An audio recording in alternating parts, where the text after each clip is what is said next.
छात्रा थी उसके साथ जिस तरीके से बलात्कार किया गया, बंद कमरे में बलात्कार किया गया, उसके बाद उनकी हत्या तक कर दी गई। ये जो मामला है ये किसी तरीके से मानवीय मामला नहीं है। ये जो विषय है ये विषय तो सामाजिक चर्चा का विषय हो जाना चाहिए था। आखिर क्या बात है, क्यों, कौन है वो लोग, वो कौन है जो इनको संरक्षित कर रहा है, इनको छाया दे रहा है, इनको अपने पास पनपने दे रहा है, ताकि गरीब पिछड़े की बेटियों के साथ बलात्कार होते रहे और बाकी सारी चीजें जो सरकार में बैठे लोग हैं उन्हीं के लोग ये सारी चीजें करते हैं और वो मौन है। लेकिन सबसे बड़ी बात है कि ये सामाजिक चर्चा का विषय बन ही नहीं रहा है। कोई भी घटना आए दिन घट जा रहा है, उसको लेके ना तो आम लोग, किसी लोग को इस चीज से फर्क पड़ता है और ना उनकी इसमें खास रुचि दिखाई देती है।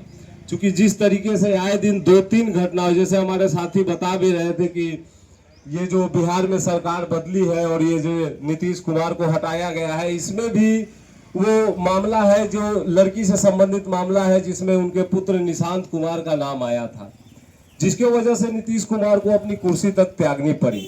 और अब जो हमारे बिहार के मुख्यमंत्री है श्री सम्राट चौधरी जी, इनके ऊपर तो खुद 2002 और 1999 के आसपास में एक बलात्कार का मामला है। ये तो खुद बलात्कारी है और आज बिहार की सत्ता और ये कमान उस बलात्कारी के हाथ में दे दिया गया है, जो खुद अभियुक्त है, जो खुद करीब 6 महीने या 8 महीने का अभियुक्त रह चुका है। उस समय इनके पिताजी जो शौकनी चौधरी थे वो लालू जी के पार्टी से काम करते थे और उनके काफी खास थे। तो ये जो सरकार दे दी गई है वो खुद बलात्कारियों के हाथ नहीं है। और अगर हम ऐसा सोचे कि जो खुद बलात्कारी है वो बलात्कार ना करे और उस क्षेत्र में, उस राज्य में ये घटनाएं ना हो, ये तो होने वाली बात नहीं है। लेकिन बात यही है कि ये सारी घटनाएं सामाजिक चर्चा ही नहीं बनती।